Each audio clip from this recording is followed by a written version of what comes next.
Voici une mini vidéo pour t'expliquer l'espace vide ou espace blanc et te montrer comment tu peux améliorer ça avec Divi et dans la suite de cette vidéo avec Beaver Builder. Donc ici, on est sur un site démo que j'ai créé pour ma formation Learn, Work, Grow et on a en fait une page qui est bien aérée, c'est-à-dire que les différentes sections vont s'enchaîner, mais on voit que le site respire, que les textes ne sont pas les uns sur les autres, de même que les images, et qu'il y a vraiment de l'espace. Le site est aéré. Donc voici un exemple de site qui offre une navigation agréable à ton visiteur. Et donc dans Divi, il y a une façon très facile d'aérer ton site si jamais tu as construit ton site avec Divi. Donc tu vas activer le Visual Builder.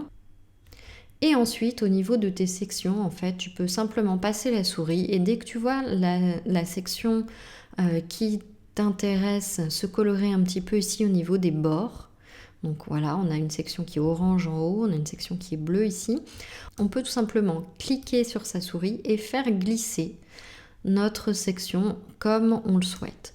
Donc ça permet vraiment de faire nos réglages et d'aérer les différentes sections de notre page facilement, tout simplement en glissant les éléments.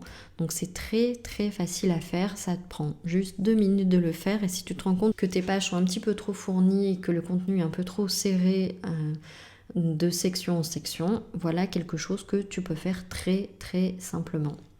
Surtout, fais attention par contre lorsque tu touches à ce paramètre, n'hésite pas sur Divi toujours à vérifier les autres versions, la version mobile, la version iPad, pour voir si le rendu est toujours bon et tu peux modifier bien sûr sur chaque version les différents paramètres pour que la version responsive soit d'aussi bonne qualité que la version que tu vois sur ordinateur. Maintenant, nous voici sur mon site qui lui est conçu avec le Beaver Builder et qui a une façon un petit peu différente de fonctionner au niveau de l'espace. Donc on va pour Beaver Builder tout simplement cliquer ici pour mettre en place ce Visual Builder, c'est l'équivalent chez Divi du Visual Builder qui nous permet d'intervenir directement sur la page. Et ici, par contre, il va falloir faire avec des chiffres. Donc, je te montre ici, on clique sur la petite clé à molette et on va dans les paramètres avancés. Et là, dans les paramètres avancés, on a ce qui concerne les marges et notamment les marges internes. C'est ce qui va nous intéresser ici, le padding, l'image interne. Donc ici, on voit que j'ai de l'espace au-dessus de mon texte dans cette section qui est un peu plus claire et je peux l'augmenter tout simplement en faisant un clic et en jouant avec le curseur. Voilà, et on voit que mon texte et mon espace vont se déplacer en direct par rapport à ce que je vais choisir.